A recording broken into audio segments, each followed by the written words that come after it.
An experiential resolution to a meaningless existential crisis.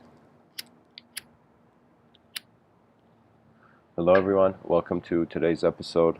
The subtitle is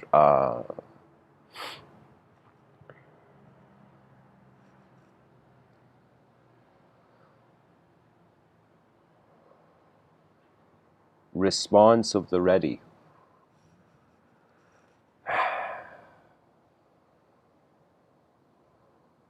Temporary creatures in a world bigger than our eyes.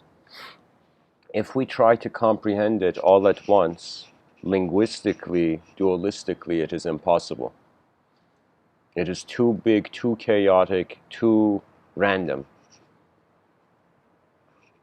But if one, rather than trying to value their existence experientially, they use existence to value their experience,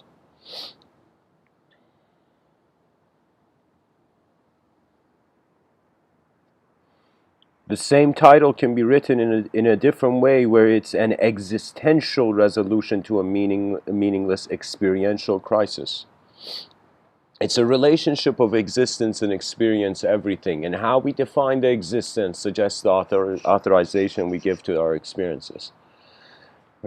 If you had lived in a world where before you there had been a lineage of people who were aware of their minds, who were living as minds, not body, you would notice your experiential crisis first before an existential one. You see, it's about meaning. The whole system is designed as a blank canvas. And if we try to find truth in it, well, guess what? The truth is nothing. If you want to find truth, you'll find nothing. If you want to live as the new, if you want to find the new, then there's new dimensions added. New dimensions allowed. What that means is if I want the same thing as I want yesterday, I haven't changed from yesterday. Unless what I wanted yesterday, I still did not get. You can't say there's that.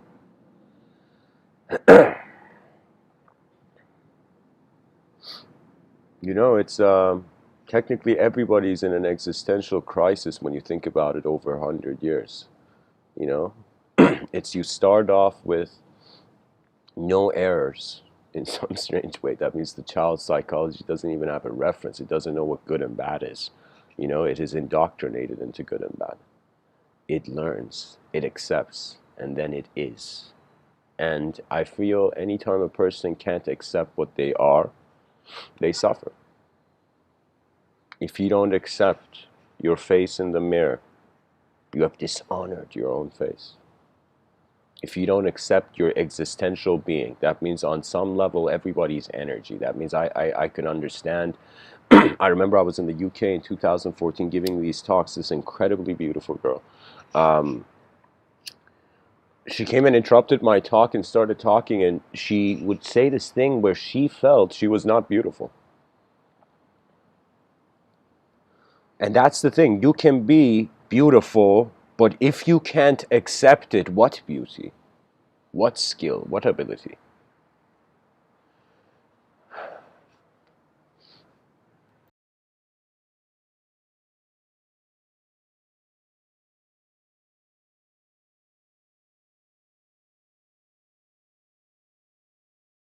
If we were to point a finger, point a finger at the source of an existential crisis,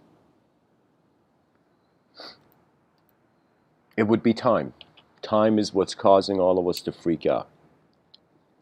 We exist for a little time, and we make decisions, and these decisions end up becoming our worlds, really.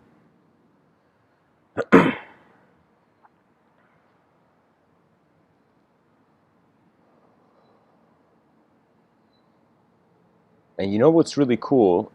Usually in a crisis, there is assistance.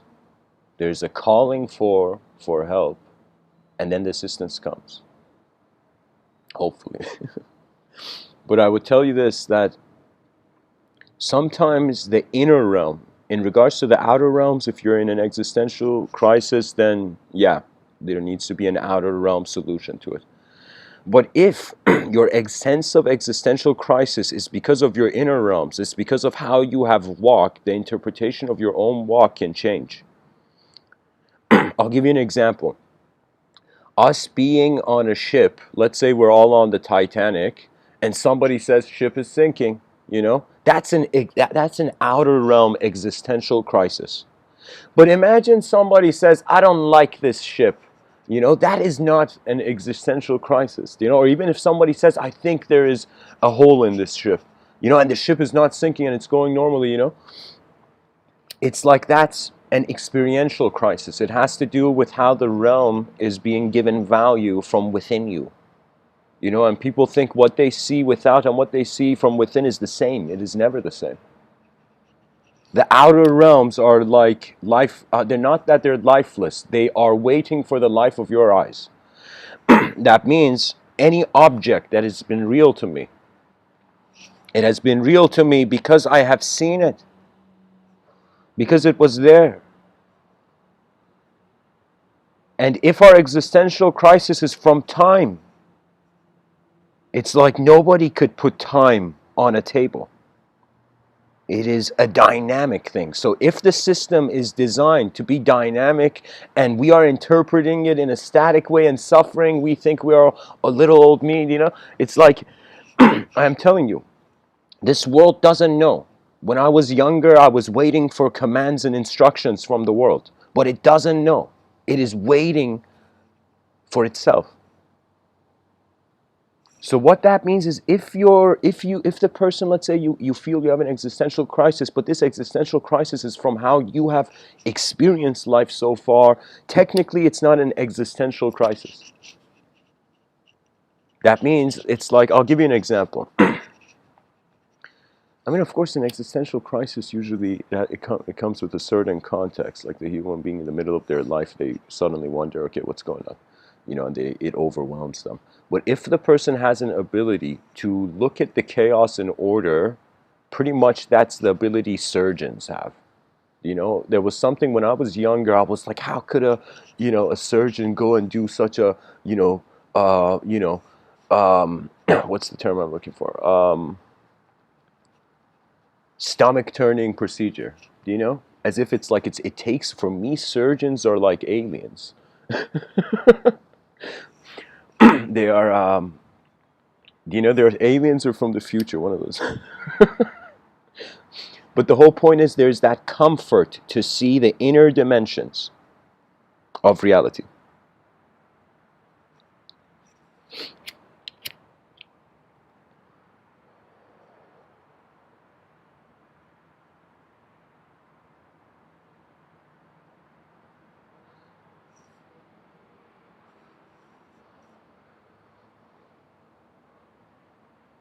If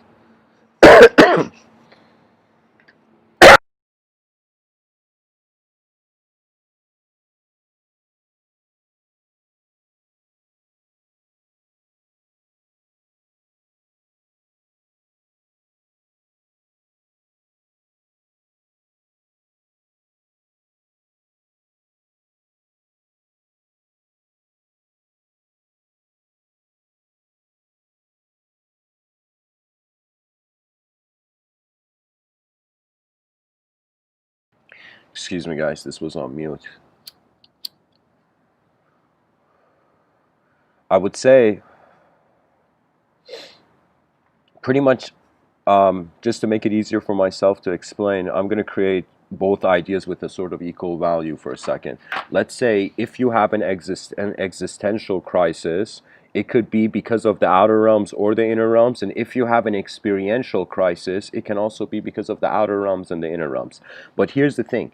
The existential crisis from the outer realms, if its existence that is an issue, if it's what's in front of your eyes is an issue, the solution has to come from something changing in front of your eyes, you know? So if the person has an existential crisis and has nothing or something like that, then that has to, the only way that changes is by a sort of effort in the outer realms.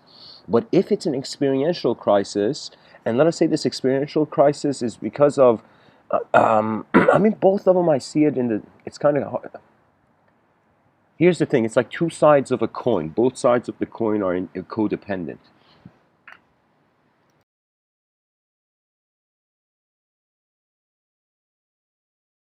I'm just saying, pretty much my strategy in solving problems is that I look at the problem, if it is more than 50, like if it is from the outer realms, the issue is from the outer realms, it doesn't matter what opinion I have from it, for it. You just have to do the thing in the outer realms. That's the thing about the outer realms. It doesn't really, it's not much, it's a place of effort. The outer realms are like the office you sit down to do work.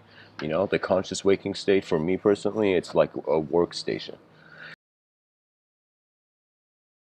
It is one of the rare states of mind where the person has control. In dream states, I had a dream yesterday, you know, and last night, and the dream was automated. That means it wasn't enough for me to take control of the experience. It was just moving. It was like watching a preview of your own imagination's whirlwinds.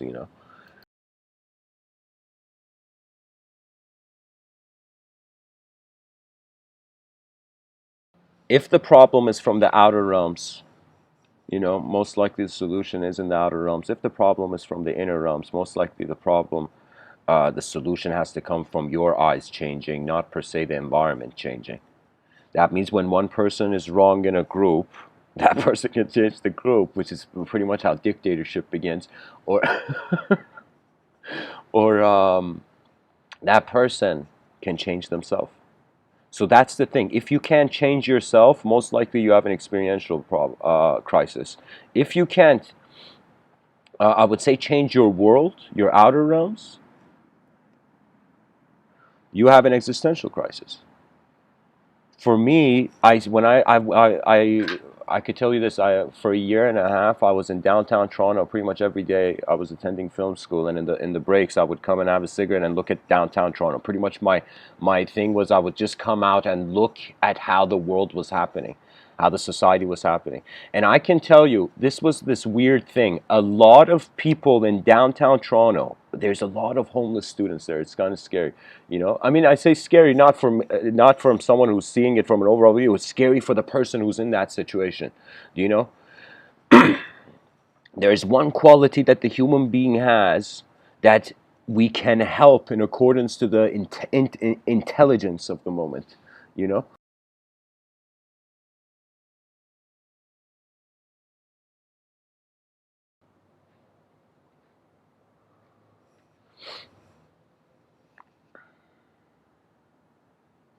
So I would say I saw downtown Toronto. I remember I wrote a line of poetry for it. I said it's where the defeated and the successful walk in the same streets, never realizing they're walking past each other. You know, and I can tell you, there's a lot of people in an existential crisis. The person in downtown Toronto is like homeless. In an existential crisis. Literally, they are having problems continuing their own existence. But when you see their experiential crisis, if they have an experiential crisis, many of them don't. I will tell you, a person who has nothing to lose can't suffer. But a person that has everything to lose, suffers. What that means is experientially, when you have nothing, it's like, what can be taken away? This is what I say often to people, that get comfortable with the simplest dimensions of your life, then you can handle the complex. So for me, it's strange. It was as if they didn't have an experiential crisis, they had an existential crisis, and then you go to upper town, I would say, uh, the more north you go from downtown Toronto, it's like the more it switches, where people don't have an existential crisis, their existence is fine, but their experience is suffering. You know, so it's this situation where we have created a system where either your experience will satisfy itself for its existence, or either your existence must satisfy itself for the efficiency of your experience. You know? And I would tell you, the model we have for civilization, imagine how many different ways we could have started the human civilization. Imagine how many prototypes of civilization 1.0 we could have had. And the thing is, we have just gone forth, accepted what is there, and forgotten that we have to ask our eyes, where are they from?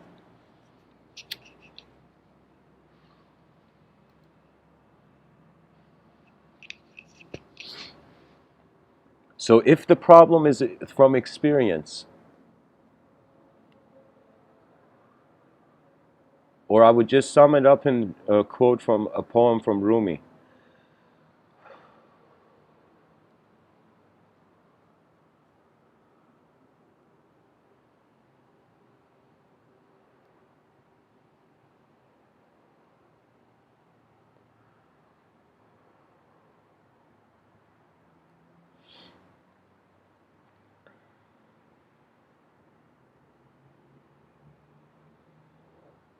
When I was younger, I wanted to change the world. Now that I am older, I am changing myself. The cool thing about sight in front of your eyes is that you get acquainted with other minds, other mind fields. That means when I see, for example, in a YouTube video, I don't know, philosopher, mathematician, scientist being asked a question, do you know? For me, it's as if that's a field of unknown mind. It's like when you are waiting for someone to speak, it's as if like, how is activity arising from somewhere unknown? I mean, that's really why we turn on the news. We want to know what's going on beyond the location that we are most immediately experiencing.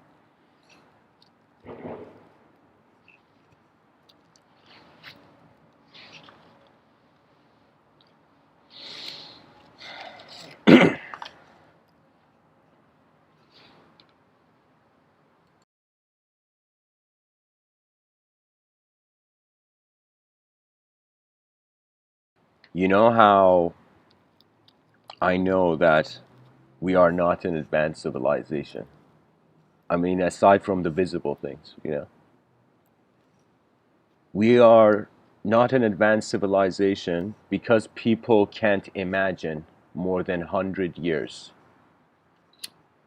That means I feel that really it's strange, but when you look at a pattern, idiosyncrasy that they all, certain great minds shared, you know, certain unique minds in history, great thinkers.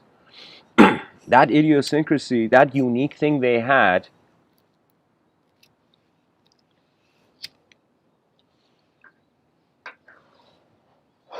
was that they were not afraid to endure in a new way. And many people fear endurance. Many people, I feel, they want to fit into the world story, not realizing the story is different based on where your eyes fell and, in some sense, where they have risen from.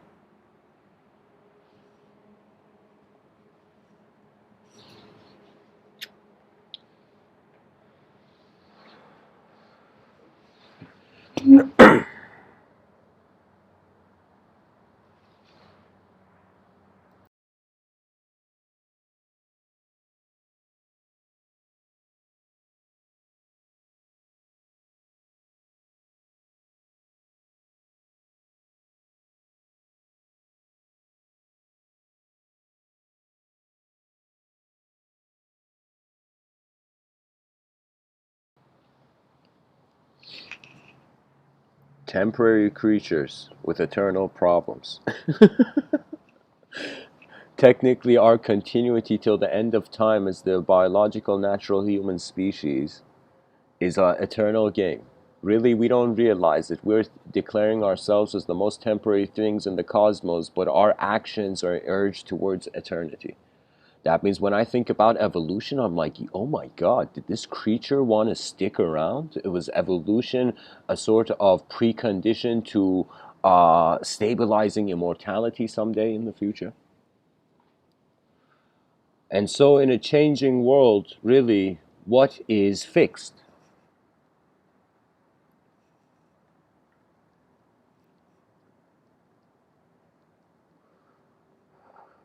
If the chaos of the moment defines you, your free will doesn't exist. If the order of the moment defines you, only your free will exists. And when man lives from both sides, sees both sides of the spectrum, you move beyond it pretty much. Like what happens in every video game ever made, you know? The video game character goes forth, completes a level, and everything changes.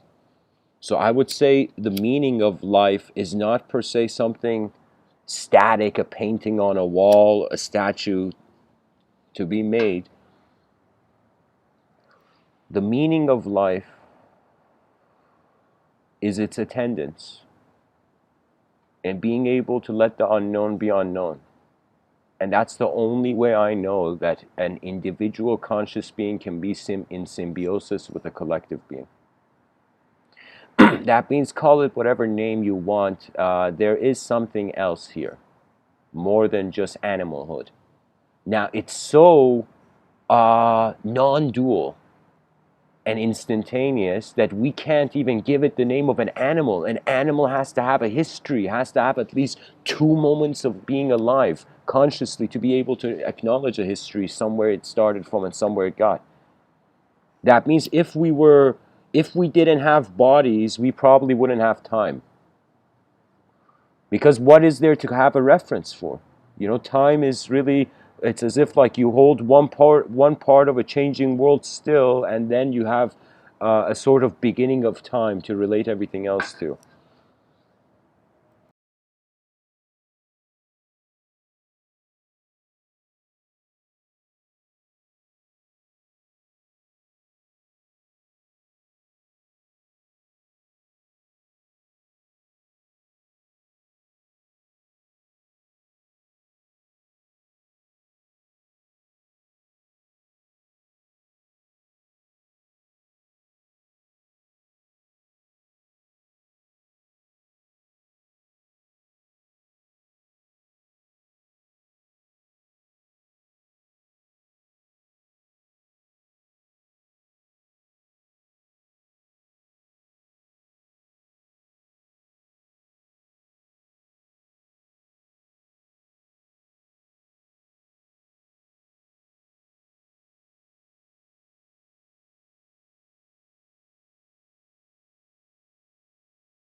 If we think the outer realms have to have meaning, and have to have a meaning that specially fits in with our conditioned ethnocentrism, our conditioning,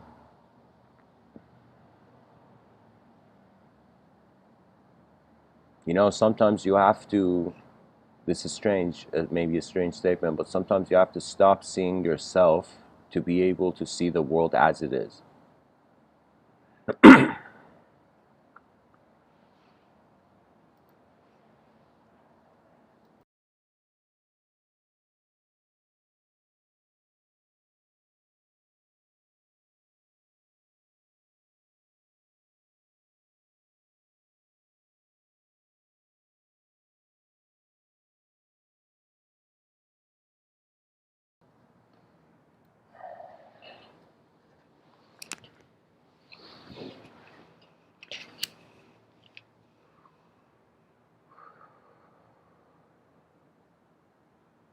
I hope to see the day, or to have the world be able to look in the mirror one day and realize that we are not just being moved in the world, we are moving the world. We are the prime mover of our moment. And unless this is accepted, and unless there has arose at least again an instantaneous moment of the inseparability of the the existential collectivity and the experiential individuality,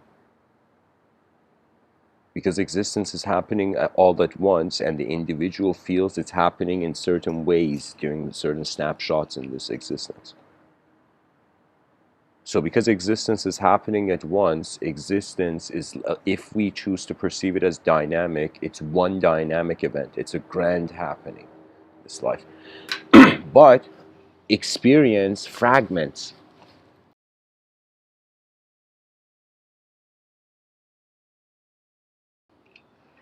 The experience is like your ego is like the knife, and which through experience is cutting up this key piece of existence into linguistic classifications. So really, if the person is not a character in a story, how can they suffer? Who is suffering? But if the person is locked into thinking they are a certain limited experience of existence, then what can you do? You have honored, you have honored your weakness before your strength. And anytime that happens, you're weak. I mean, in regards to the inner realms. Because when the person realizes who is responsible to move my eyes, the answer may be I, but that I is being watched. Every moment of sight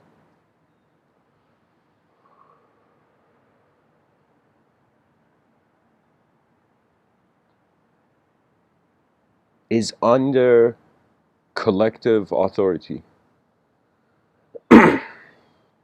Collective, excuse me, what am I saying? I'm just saying that we may feel that because there is an I thought, that the moment is owned by us and we are the only thing here. But I will tell you, energy which has never been born and can't die, but only changes.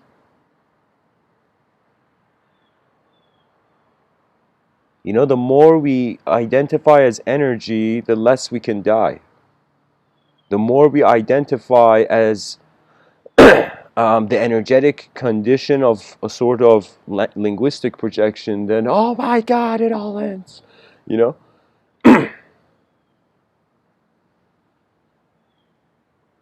The response of the ready means that you will only be ready when you see what is the point of not being ready. You know what it is? It's like, imagine you have paid for a restaurant, you know, you're sitting there in this restaurant. Or let me say it differently. Let me say it's like the person is sitting in their own restaurant, and they're wondering what they're allowed to eat.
I would say an experiential crisis, let us say, occurs when the self can't interpret,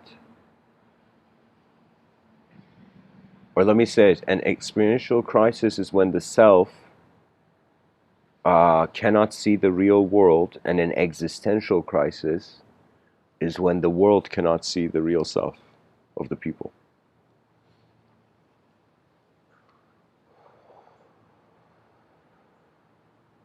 You know, just like a movie, you know, when a person sees a film, you are getting introduced to the story.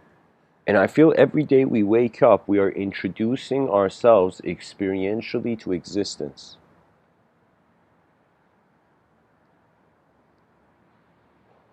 That means, let's say there was some sort of advanced drone phone, spherical drone phone above the head of the person, let's say a meter. And as the person went on throughout the day, everything they spoke about, everything they thought, this drone phone, like golf ball sized drone phone, is taking, let's say, is following the person everywhere and is recording all their thoughts. And the person at the end of the day could come and check their drone phone's log to see what was the history. You know how we have like, the person's web history. It's like you can have the history of all the thoughts you had throughout the day and the exact time and the exact moment, you know? And that drone phone, if it recorded for 2 days in a row, you would totally see how much of what you think is still the same you is actually not the same you the next day. So it's the strange thing where, because the self has emerged from the world, if the world changes, how could the self not? You know? So the objective self, the subjective self, these are both temporary, they change. That means if you have an expectation on matter, well, sure, you can, but it ends. If you can have an expectation on ideology and be like, sure, okay, but it ends. What doesn't end is actually energy watching itself.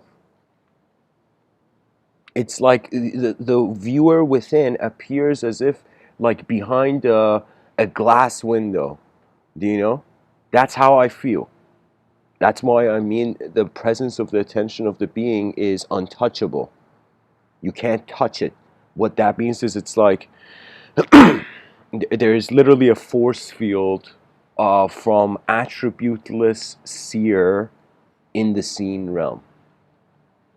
So technically, we can't understand things unless we observe them. So technically, no one can understand death unless it can be observed. If death can be observed, there's no death. So that means we can't understand death. I mean, in the outer realms, yes, but I mean, in regards to ontology, in regards to the philosophical inquiry of what does death mean for a creature that is alive, how can the living interpret it? You see, it's like this is the value of realizing language is not the person, which thinking a thought makes you actually enslaved. If you think you're a thought, then you feel you can't be anything else other than thought. If the person says, I'm a bad person, well, okay, everywhere you go, because you see yourself bad, you see everywhere. You see that everywhere. This is why sometimes when you see violence is because the person has been exposed to more intense violence. I feel violence has an echo. What does that mean? That means it's like there was a time where parents were hitting their children in regards to disciplining them. Now, what happened is the next phase happened is that the next generation of parents, they weren't hitting their children, but their minds were hitting their children, you know? And then the next generation is going to be where eventually we're going to see it's going to be hilarious. It's like the child is going to become a stranger. That's the thing. You know, sometimes it's not that freedom shouldn't be given all at once, but it's that it's like when you give somebody a tool they have no idea how to use, it's as if like you haven't even given them the tool.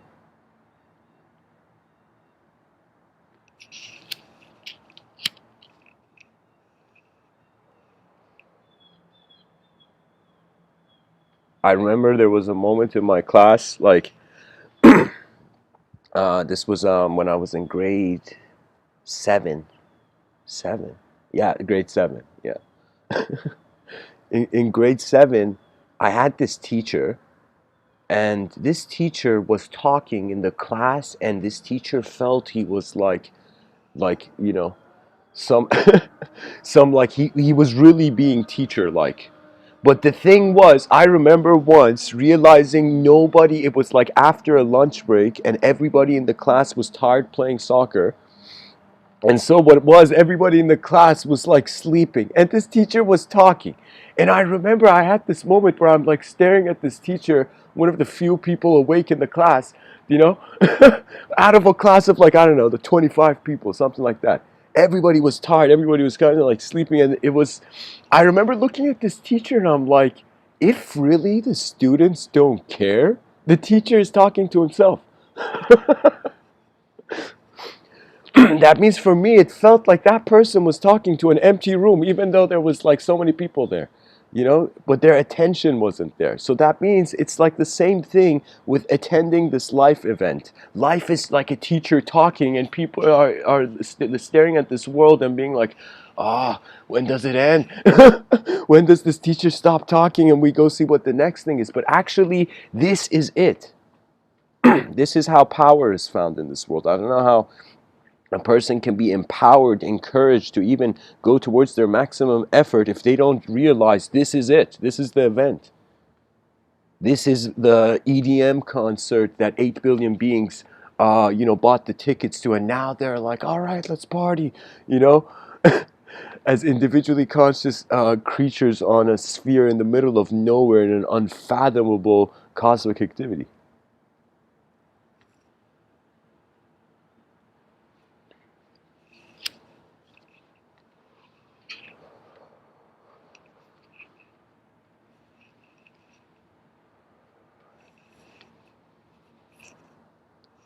In many of these talks, I have brought the concept of the person making their mind their ally, and how that means making nature their ally. It's like a play on words to this, actually, in regards to a mystical context, where the person is,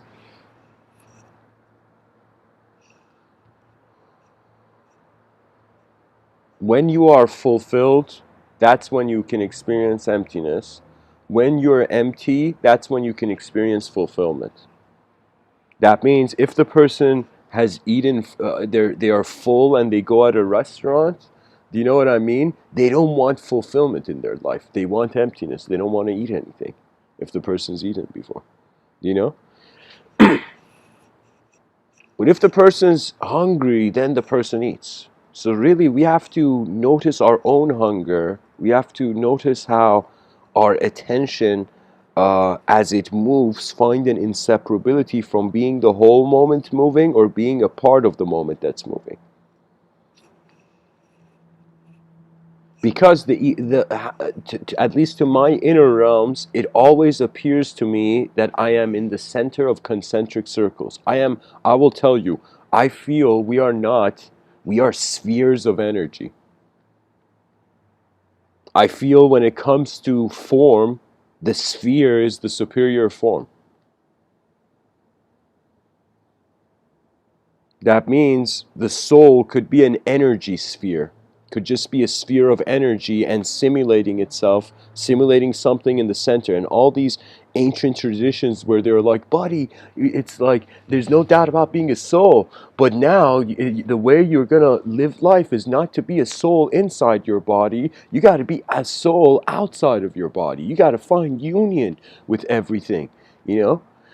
That means it's like the most hilarious out-of-body experience was an out-of-body of separation. That means if the person sits still and silent for 10 minutes and does nothing, imagine a meditation called do nothing. You just sit. The meditation is called watch life like a movie, imagine. And when you sit and watch, if you don't input anything in the system and you can have that simple patience, you will see complex movements in the system before you move. And then you can move in sync with them. And then human beings can use their minds and realize that in a more energetically mature and acquainted way, we are rivers. These spheres, like drops, when they move,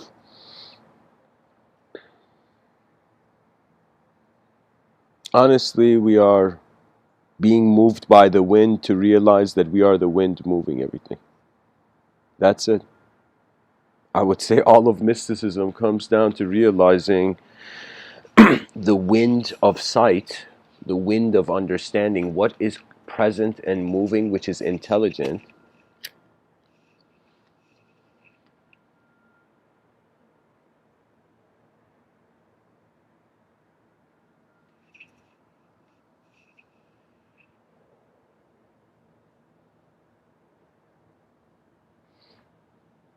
You know, the wind moves the dry leaf on the ground, but the wind is not the dry leaf. And so we are, as creatures, identifying with being the body, not realizing without the body is just an object. It's the mind that is the showmaker, you know? It is the mind that is pitching stuff to Netflix.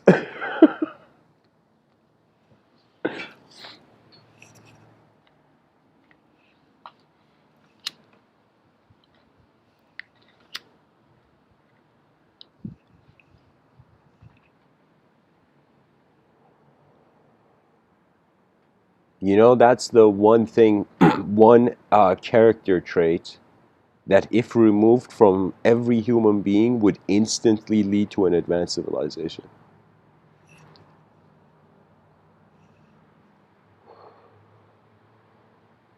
To want your world to win more than you, regardless of if you win or not. To care for the victory of the whole thing.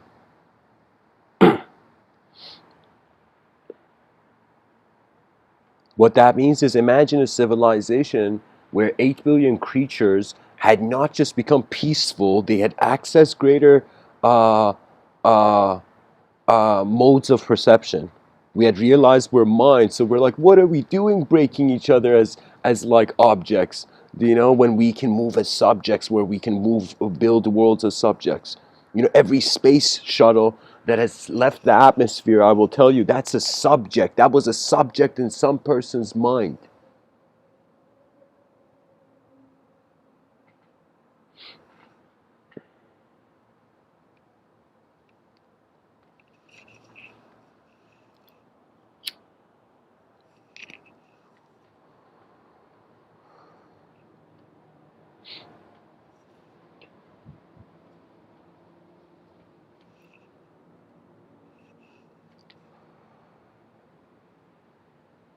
If everybody was taking care of everybody, one moment where you couldn't take care of yourself, everybody was taking care of everybody. That's it. That's pretty much the algorithm, you know?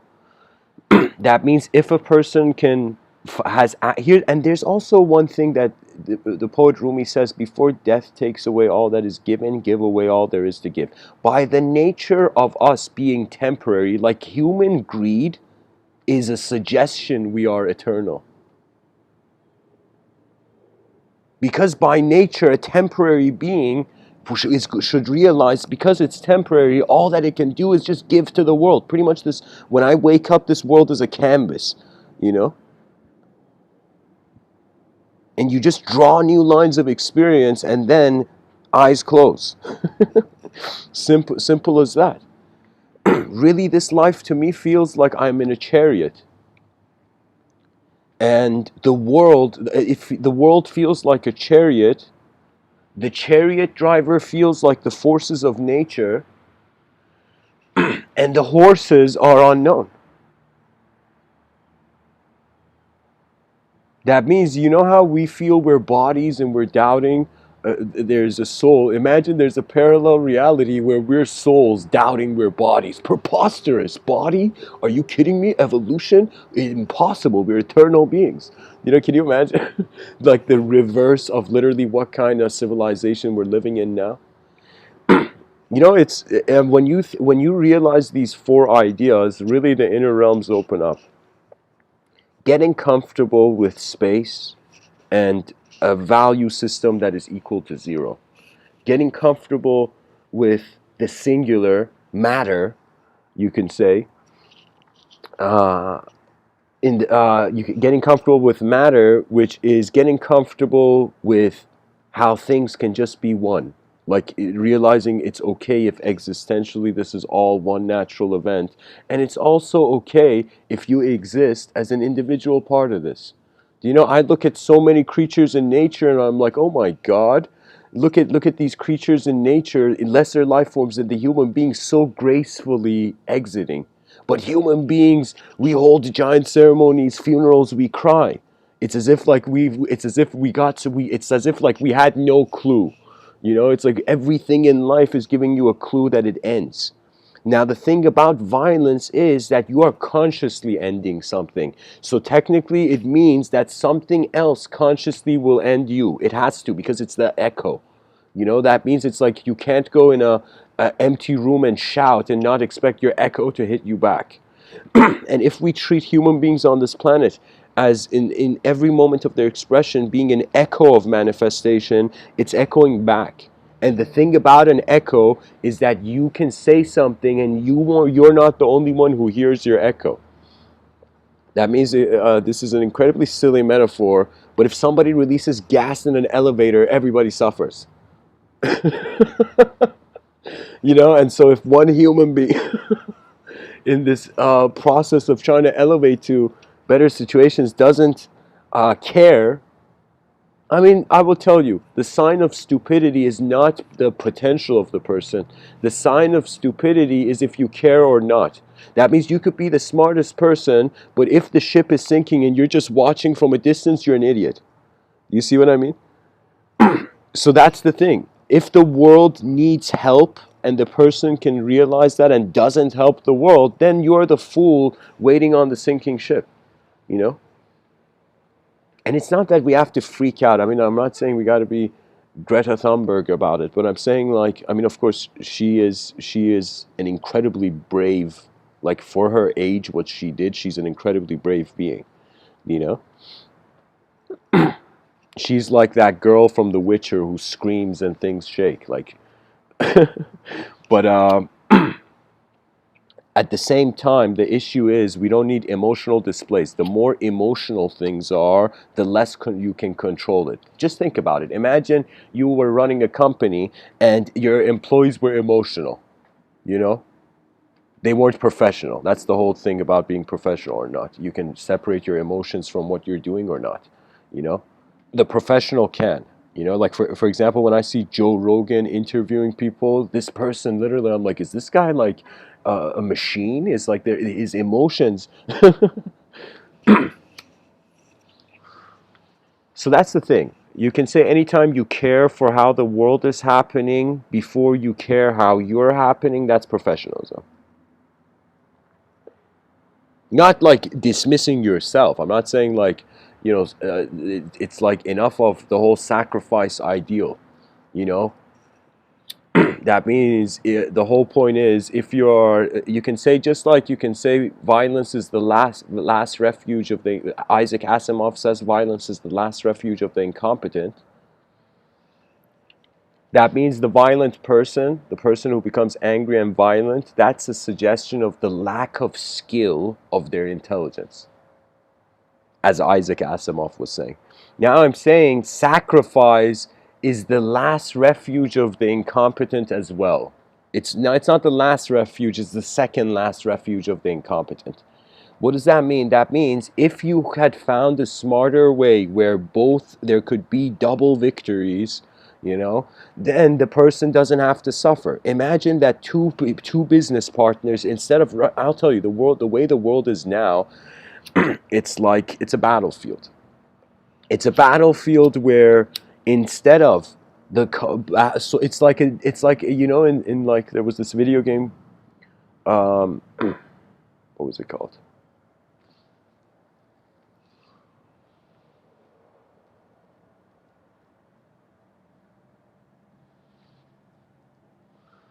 I don't remember the name, but in the video game there was this option.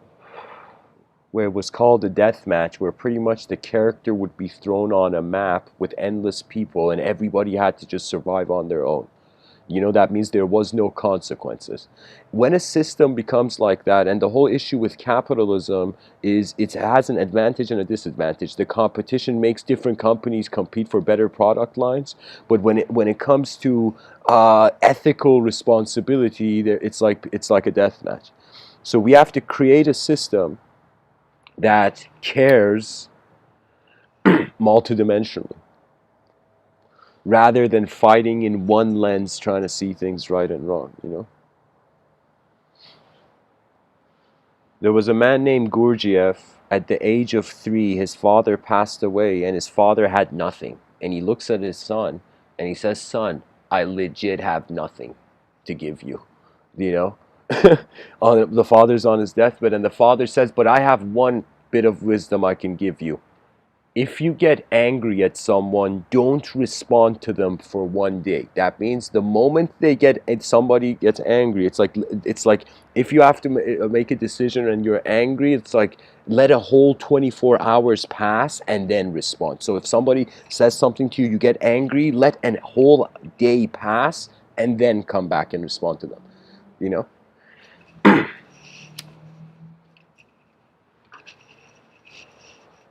And a 3-year-old Gurdjieff hears this.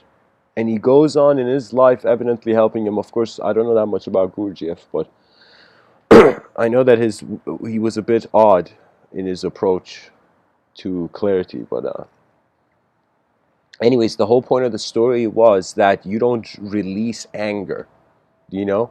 You don't let the outer realms choose how you want to see the outer realms. You can choose to see the outer realms in your own way. And really, when it comes to really presence of nature, I mean, what can we say about it? Before language, what could people say? Before words, before the alphabet, what could people believe? Seriously, what could they believe in? It was just silent occurrence of life, you know? Then we started, you know, after object worship, worshiping ideas. And we are still to this day, this is the freaky part of this, you know, that we are still ideal worshippers. That means it's I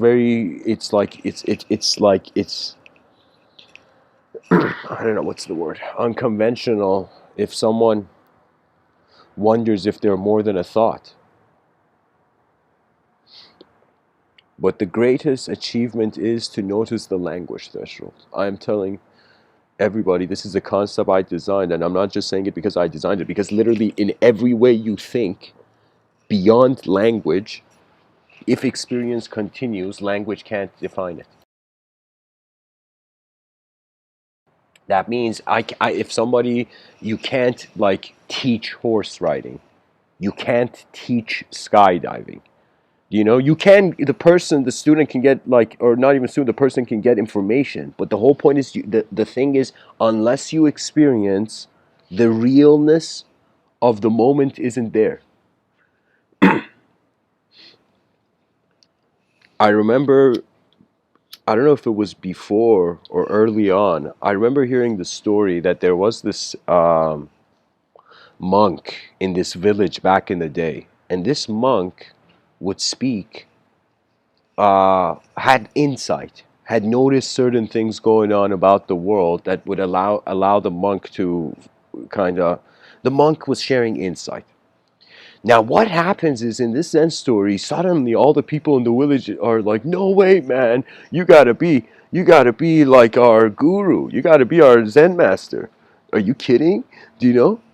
And the Zen master's like, "Okay, I'm following my synchronicities. I'm following my intuition. Maybe this is it. This is what life wants me to do." The Zen master says, "Oh, not Zen master." The monk says, "Okay." The monk starts.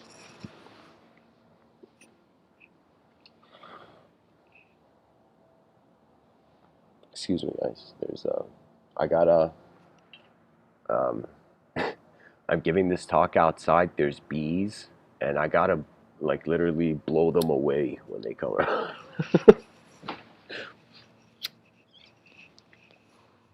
uh, Yeah, so the monk becomes like, a monk master.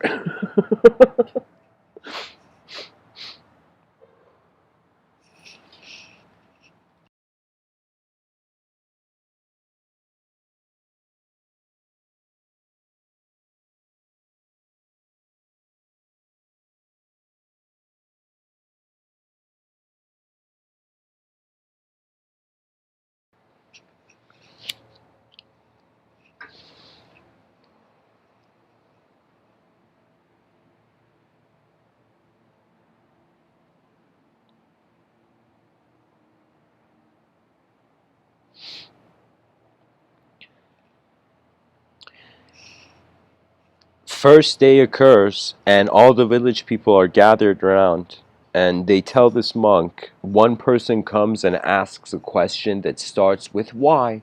Why this? And this monk feels a drop of like cold sweat on the back of his what do you call it?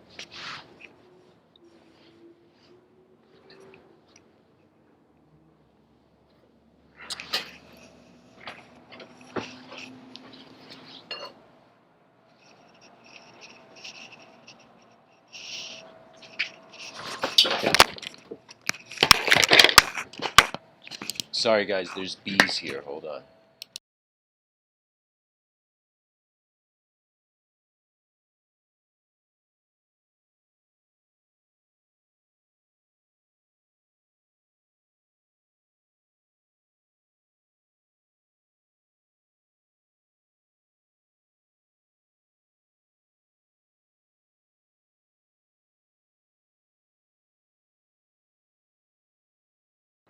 Sorry guys, I saw a bee literally like on like millimeters away from my hand. I just okay. Pretty much the monk realizes he doesn't know, and he instantly says, "I can't be your your guru to the people," you know. And what he does is he leaves in the story. 2 years later, he comes back with a different glow in his eyes, and like now he's ready, you know. Now, like a good Jedi, he's ready, you know.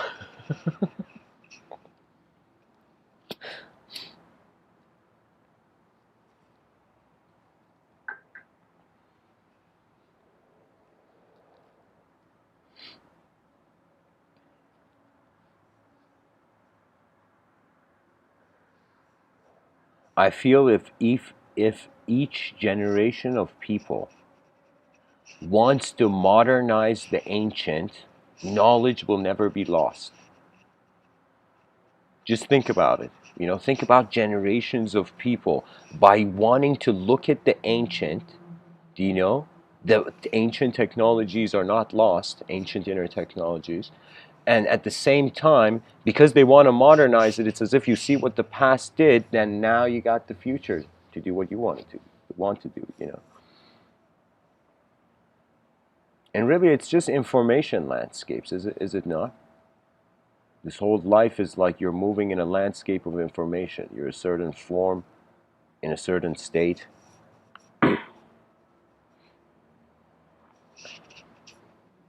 A jar of chemicals is like projecting your mind. Like, how epic is that?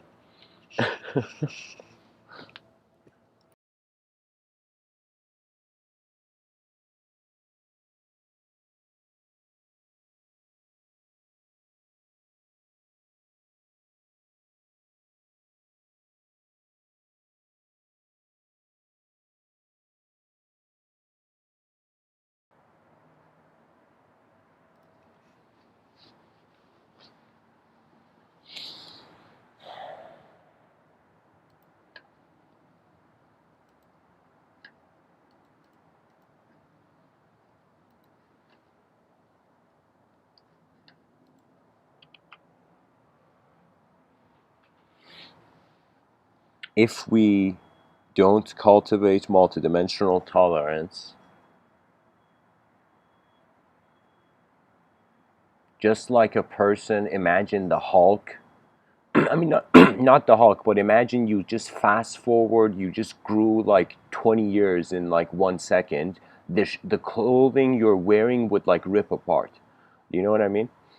The clothing that you were wearing. And so that's what it is. The coat that humanity is wearing needs to be taken off, and a new coat needs to be worn.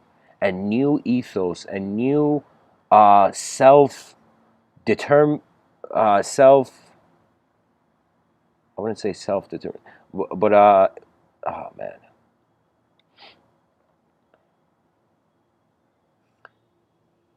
it's like when you realize you're a lion, all you can do is roar. And once the being accepts their position in nature, and they accept that nature is changing, you are a changing position in nature.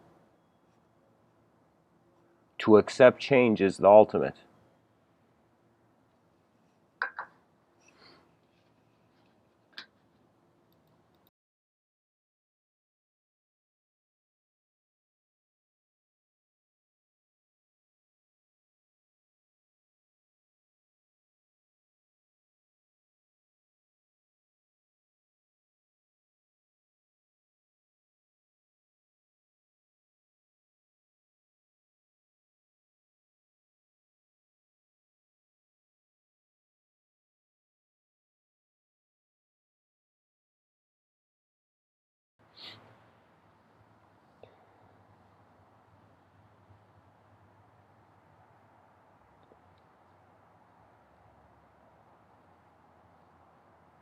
You know, the best way to live is to wonder if this was the first moment you had somehow teleported to this planet, how would you look at everything anew? Experientially, we are all endlessly every day reinventing the wheel, but existentially, it's not. Existentially, things are here. What that means is truth is here. It's man that creates the concept of there. You know, we create our own separation from the world. Just like how we say we are in the world, that means we're not the world, we're in it. You know, I would say that's a self-created separation. I can't see how I'm a self without seeing how the world is being a world. And the only way you can at least let's say there's something more than the ideological and the object-based individual self is it can't be a self anymore. The inseparability of self and world in one moment. That is moksha.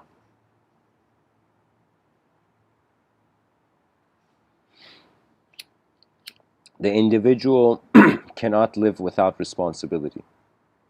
It has to. Even in yogic thought, there were yogis that they had reached certain states where they had to keep their attention on something in manifestation, or they would not no longer need to exert an effort into the world.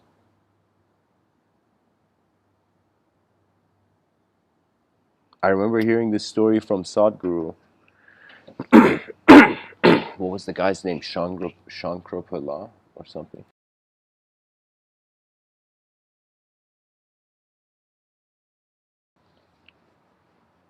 Pretty much there was this yogi, and this yogi would be very liberated, would share incredible insights on yoga, but at the middle of the yoga class he would go to his wife and be like, what's cooking, you know, what's food, you know, like what's the dinner, what's for dinner, or what's for lunch. And the wife was like, you're supposed to be the super enlightened guy, what are you doing, keep asking me what's for food, you know, what the food is, you know. And this guy says, and he would in India they had these swings. Evidently, they eat on swings, swing tables. I don't know, like something like that. But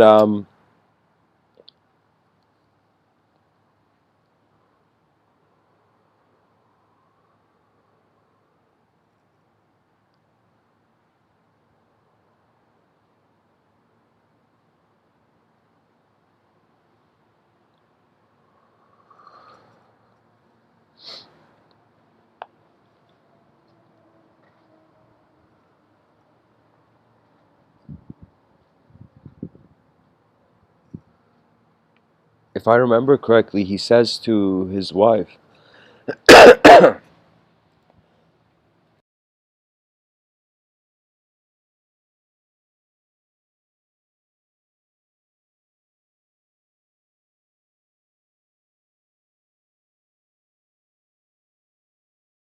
he says, if one day you bring food and I don't eat it, know that in 3 days I will leave my body.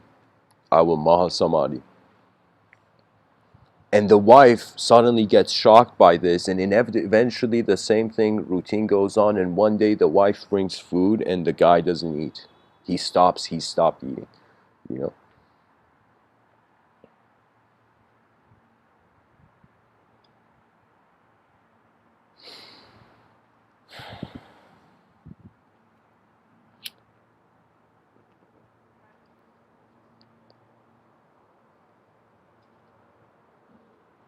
the wife cries, and the whole moral of the story was that if you want to stay with the living, you gotta focus on the living. If you want to leave the living, then the answer is very clear. This is why I'm saying it's like there's more to this world than meets our eyes.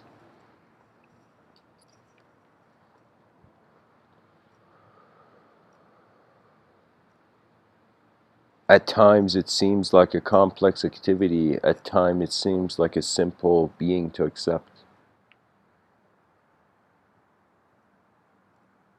You know, so many things when a person walks in nature, from the wind hitting the leaves, from wildlife moving, you just see that things are happening all the time.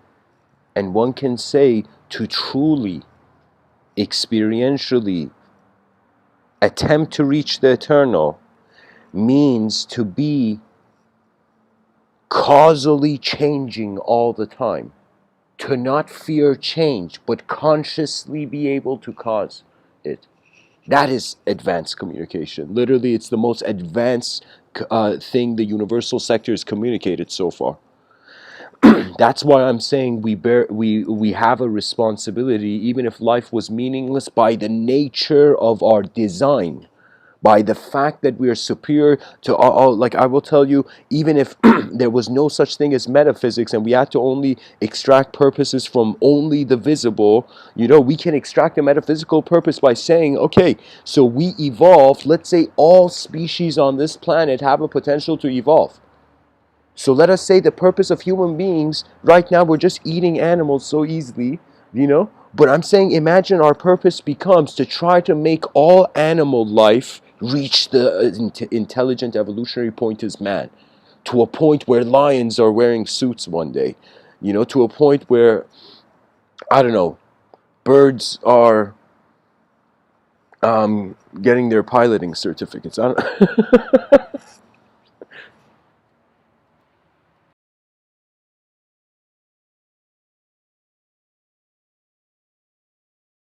In my science fiction novel, set in the year 5025, I saw the possibility of advanced AI technology being connected to animals somehow to make them as conscious as we are instantaneously. The evolutionary gap that all the other species potentially could be missing from the superiorhood of where we are now. And of course, brain sizes are different, but I'm saying the AI, an advanced AI program, could potentially make up for that intelligence gap. So technically, it would be half AI. So there would be this thing where in the future we may see, like in my science fiction novel, I've created a galactic sector to the UN, and the UN is even. I mean, aside from the galactic sector, it's just like in this United Nations I've seen in the future.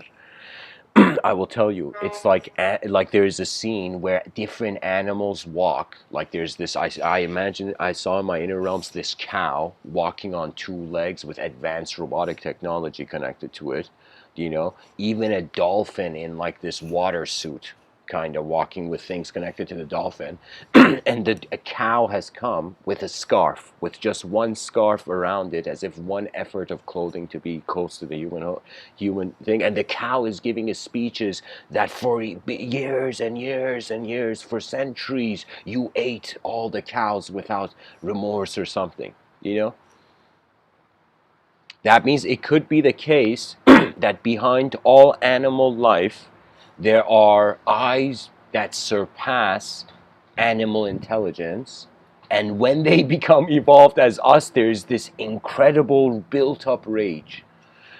You know, imagine the moment human beings make all animals conscious as to the level of humanhood with AI, we suddenly see all the animals are angry, you know?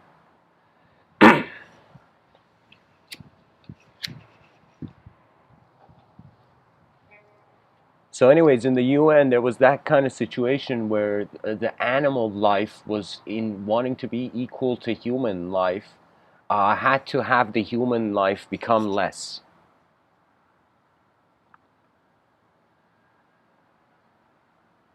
And the way the story goes in the society, because it's set in the future, there is no loss.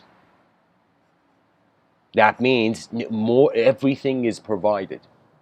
You know, you see right now, we are bound to the stories that set the moment into an active meaning. But there will come a time where we will realize it's empty, so we are simulating meaning over something that's moving in an unknown way. When we realize we're simulating meaning over this unknown movement, that unknown movement's direct experience is so much more real than any other idea the person can have. You know? It's all about being honest before you die. That's it.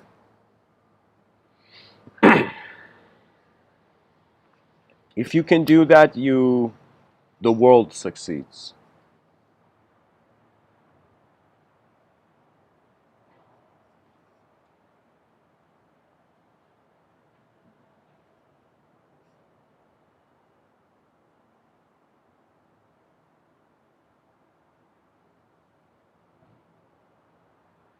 You know, guys, I just created a word right now. I think this is worth sharing.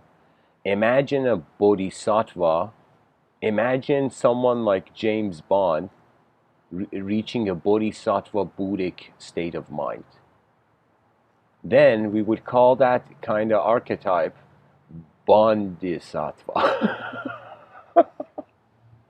So that word Bodhisattva, it means like James Bond level bodhisattvic enlightenment, you know? James Bond was so professional. He was like already like, you know.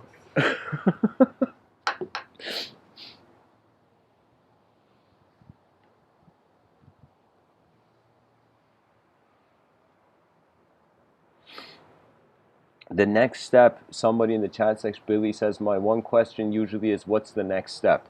I think you're saying that in an existential way, right? Like the next step of the whole thing. I would say the next step is after the individual has played and suffered and enjoyed in the games of language, in the linguistic simulation. I would say pretty much after you've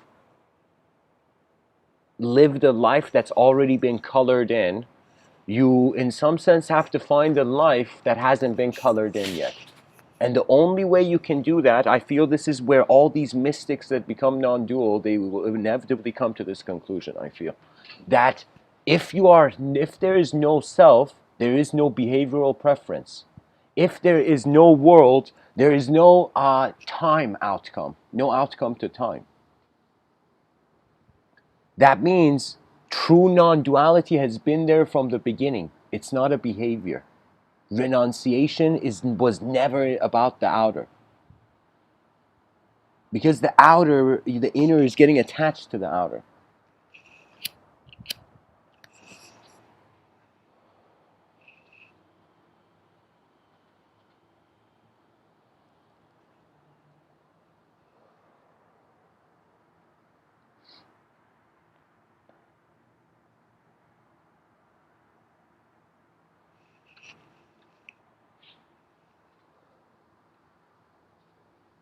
The next step is to realize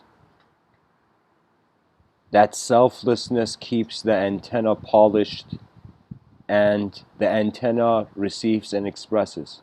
And if it can do this, if you can trust nature before your ideological certainty of it, that selfless antenna state will be the animation of the world. So it's, instead of the person waiting for something new to happen, it has to now become experientially a sort of experiential journey. It's like the person has to be like, oh my God, am I in space-time continuum right now? You know, like, so that's the thing. It's like the next step is not, if you know the next step, then it can't be the next step. It's the current step. So I would say it's realizing that nature knows itself. If you don't doubt the self,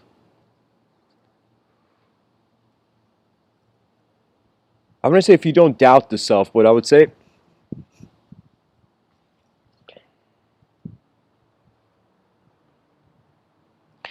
okay, I'll use myself as an example. The first couple talks that I would give, I got in the couple hundred talks that I gave, there was an interest to, okay, let's go and plan it. Okay, let's go find something to share. Okay, but I'll tell you, then it became something totally different. When you do something for a while, then you actually don't have an opinion on it. You know? So just like a person who is writing, right? That person, let's say the first couple sentences you write maybe are awkward. But if you were to write one sentence every day, just one sentence, you had a notebook, every day you were writing one sentence in it, you would see, like, after a while, you would not focus about how your hand is holding the pen or what the word structure is. It becomes second nature. Because it becomes second nature, the attention has moved on to a more complex depth of the same event. So I'm saying, imagine living everything, being the whole moment becomes second nature to you.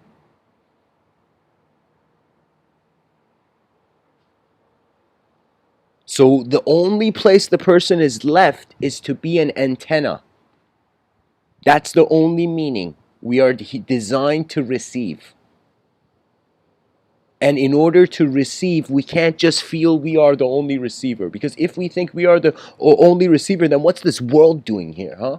If we are all solipsists, then what's the point of listening to someone, and not just being that, you know? Because solipsism means the inner realms has possessed you.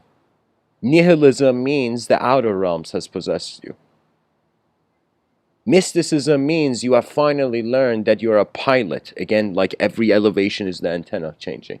So be conscious of the antenna you are. You'll be surprised. Let me tell you what happens. Non-linear events find you. I'll give you an example. I get this feeling to go for a early morning walk when I was in the UK. Just early morning, I just get a feeling, all right, let's go for a walk, I get up, I go for a walk early in the morning. There's literally no cars in the street. And as I'm walking, this is in the UK, Birmingham, and as I'm walking, I see this giant sign has fallen into the street at the edge of an intersection.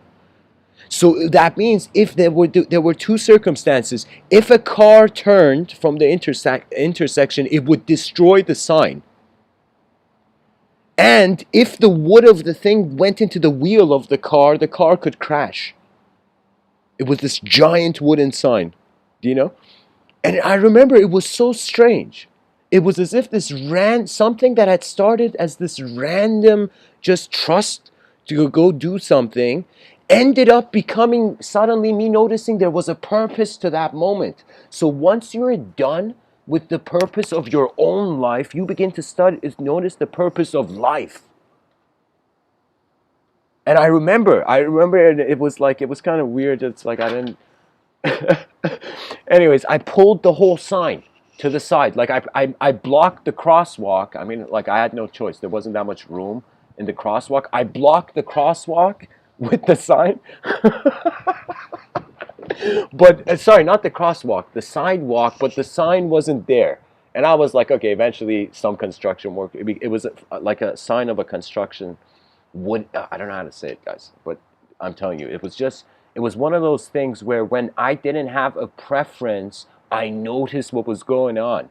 And then my preference arose. A natural preference from within arose, you know?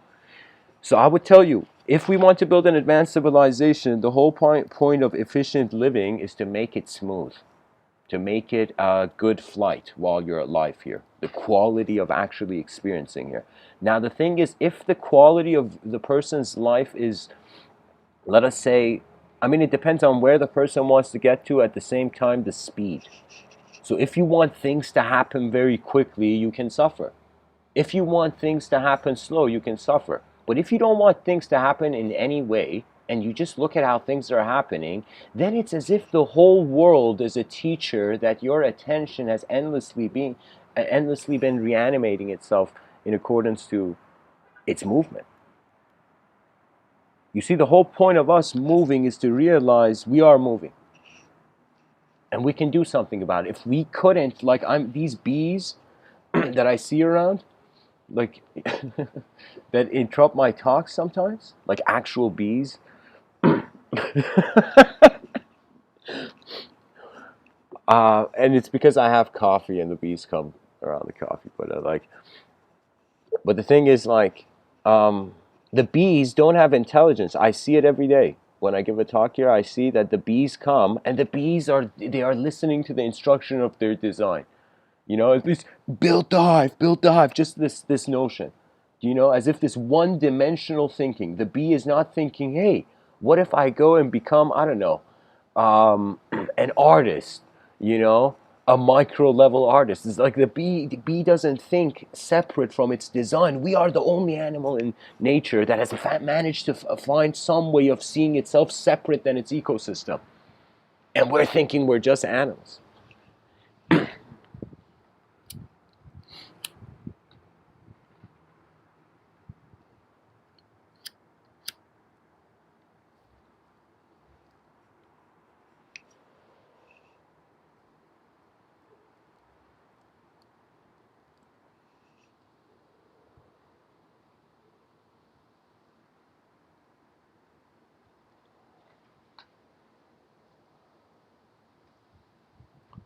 Honesty cleans the mind. Dishonesty makes it messy.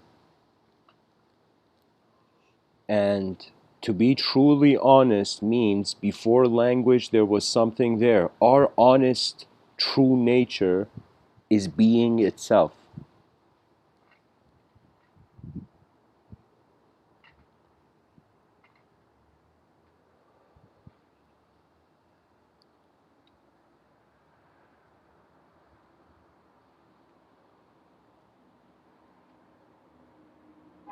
I would say it's like wondering if you were to look at this picture I've chosen for this video.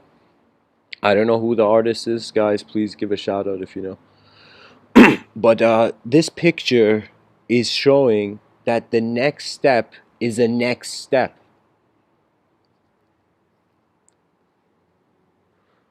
It's a step into the unknown to recalibrate the known. That's it. That's pretty much all we can do, you know? Because really, if we wanted us to be completely rational, do you know how many conversations are irrational? But they are emotionally sympathetic to the flow of the moment, you know? If we were to right now, like if an AI was to give a report on how much of human speech on the planet is rational and irrational, do you know the AI would be, the idea of the AI could be an irrational idea. You see, rationality is limited to the variables accessible. That means if you think the world is in 10 dimensions, then sure, attempt rational reason. Do you know? But if you suddenly see, oh my God, there's 3 more unknown dimensions, and then oh my God, there's more dimensions and more dimensions and more dimensions, eventually, what are we doing here? We're just sculpting the world for our own satisfaction to get to the next phase. So there has to be something more. And I feel every person has a great work. You just have to activate it in this life. You just have to notice something more than yourself so the self doesn't lead the world that you want to see. Or let me say it like this. Not that the self doesn't lead the world you want to see. I'm just saying if the world becomes more important for you, you stop expecting too much of the future. Doesn't mean you don't get inner realm visions of the future, but I'm saying you if you can accept nature, there was nothing wrong from the beginning. If you can accept nature. If you can't accept nature, everything is wrong.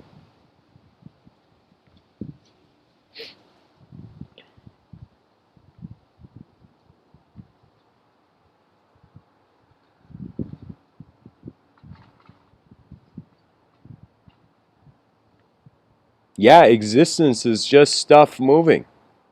And then a certain range of this stuff that's moving has found an attention to itself to name itself. I mean, like, it's like, I don't know how many scientists, look at an atom and be like, oh, this atom one day is gonna, is gonna ask itself who it is and name itself and, live a life as a character in a story in a void simulation. It's like, oh, look at this adorable atom that doesn't know its future.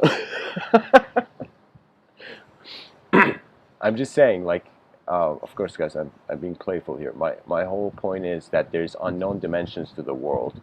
Any ideological system that wants to 100% know something will 100% be just limited to the inner realm. It's a balance between the two. It's like nobody knows your mind. It's like your mind is like a dragon you got to learn to ride alone. I can tell you my comfort with my own intelligence in this world, a lot of it has come from me actually being alone in existence to myself.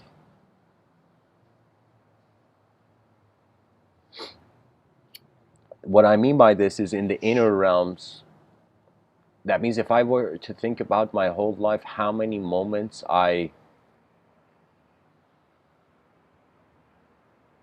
lived as a self, as a I don't know, maybe in 100 years of life,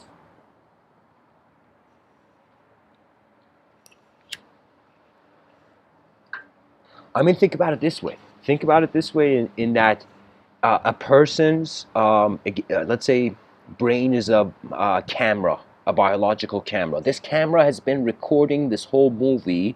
Now, when it comes to the inner realms and the processing of the intelligence, it's like not all of this movie was recorded. Do you know what that means? That means imagine like consciousness. Let me say it like this. Consciousness, it's like, okay, so the brain is a camera. Now, you know how you look at a camera, you can move it and there's nothing being recorded, as if it's like there is no future yet. When the person records, that's literally the conscious waking state. This camera starts recording consciously, you know? I mean, oh man, I'm infusing too many metaphors. Okay, let me say it like this. When you consciously live, that's like the camera record button pressed. When you live unconsciously, it's like there's a lot of stuff not recorded, you know? So if the person limits the meaning of everything only based on the conscious footage, do you know how much of this is not being seen? I would say, like, we may think we're in a world and we're seeing it 100% visibly in front of us, but this is, there's so many inhibitions, so many, we are maybe seeing 12% of accurately what is the visible realm.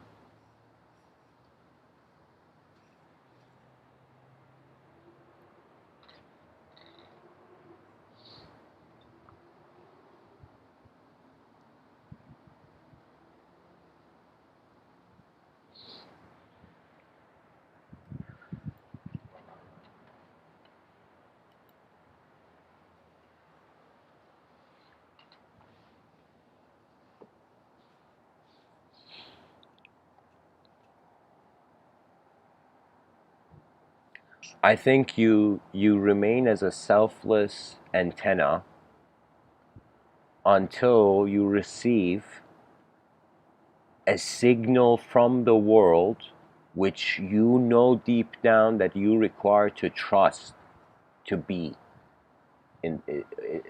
intuitively, I would say. So from selflessness, it goes on to collective trust. From collective trust, the emergence of new individual rhythms. Pretty much 8 billion people on a rock in the middle of nowhere, 8 billion DNA, 8 billion instruments.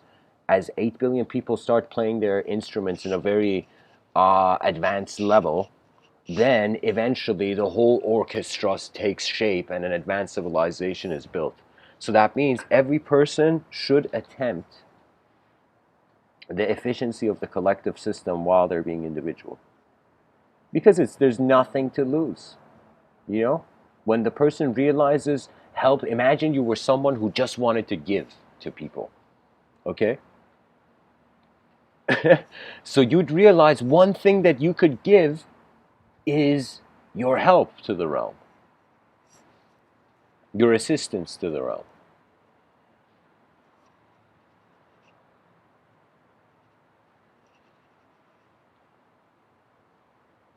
You know, I would say we are moving to an era of mighty optimism, no longer a shaking, trembling optimism, a mighty optimism, an optimism that is seeing so many levels ahead that it doesn't have time to be pessimistic.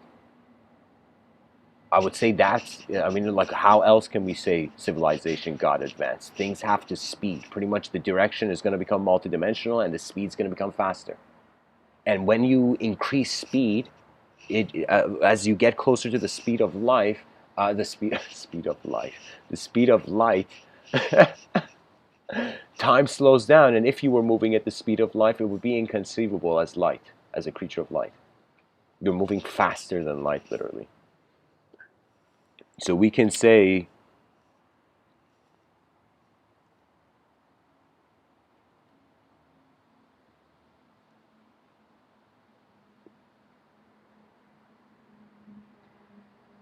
the roots of true intelligence is beyond light.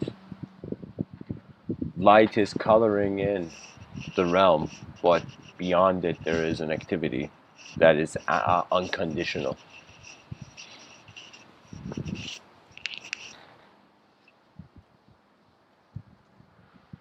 I'll tell you this story. There was this employee, sorry, not employee. This person went for a job interview,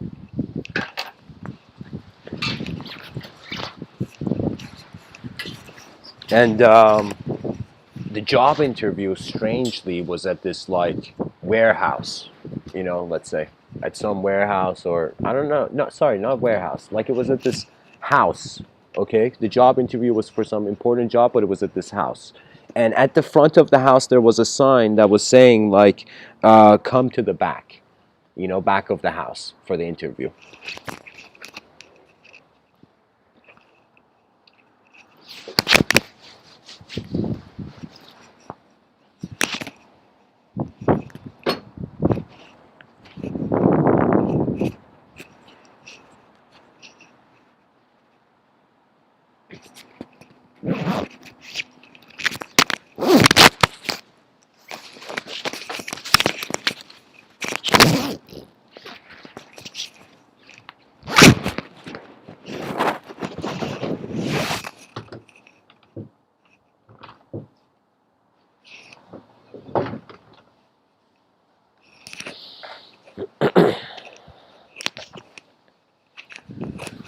Okay, sorry guys.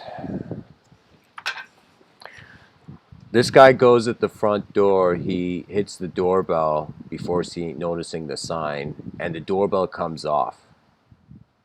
And he sees there's something wrong with the doorbell, and he fixes the doorbell. Then the guy, as he's walking, he sees there's something wrong with like this light that's there by the side of the house, and he's just there, and the guy's like somebody who's, it's easy for him to fix things, and he sees suddenly he fixes the lamp thing. And as this guy is going, he sees all these things that instantly can be solved, but they're not being solved, you know? And he just fixes parts of the house as he's going, you know? Just little things, like the lamp and the thing, let's say. And then the guy goes to the back of the house. When he goes to the back of the house, there is a screen showing with the computer. Excuse me. There's a screen showing that there was a camera at the front of the house filming the whole thing. And pretty much the employers were seeing which one of these guys cared enough to fix his environment. And so all the other ones had failed the test of noticing the problems in the environment and just being an efficient person to help fix it, you know. So the whole idea is if you are living every moment sincerely or efficiently,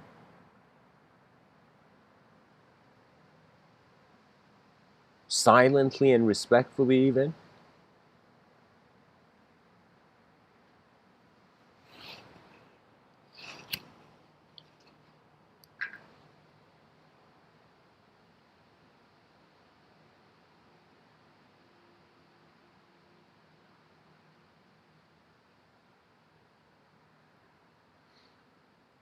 when you trust yourself,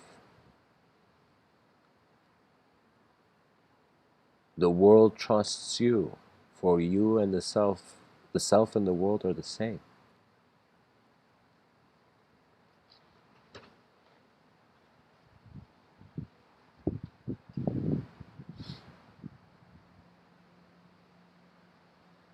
You know, the mind is like potential energy, the body is like kinetic energy. We receive to express, we express to receive. That's the engine. That's the engine of progress for human beings. Anyways, guys, thanks for listening. I feel like I should end the talk here.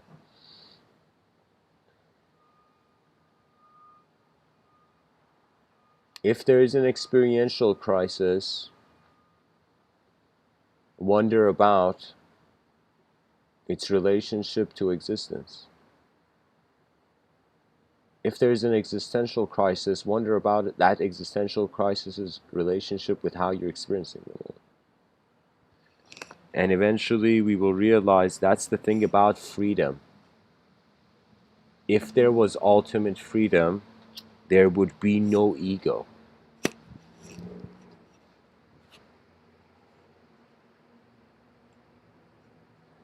Literally, if everybody had everything, there would be no, like, if imagine everybody was super powerful. Imagine everybody on the planet was like an immortal, powerful being. Then who would show off power? Nobody would show off power. You know what I mean? It's like because we all are it, you know?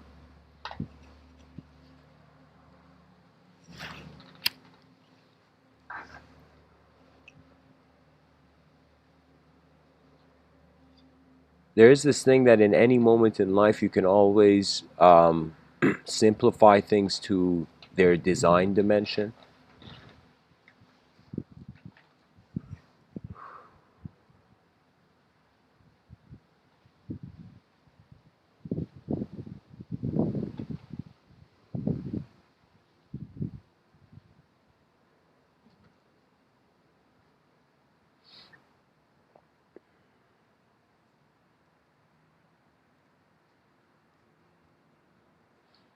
And then emotions can come as the next filter.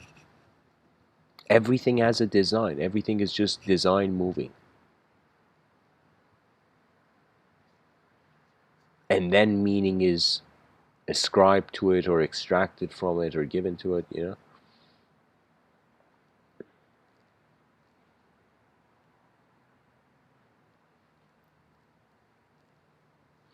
Anyways, guys, thanks for listening. I hope this episode was helpful. Much blessings and namaste.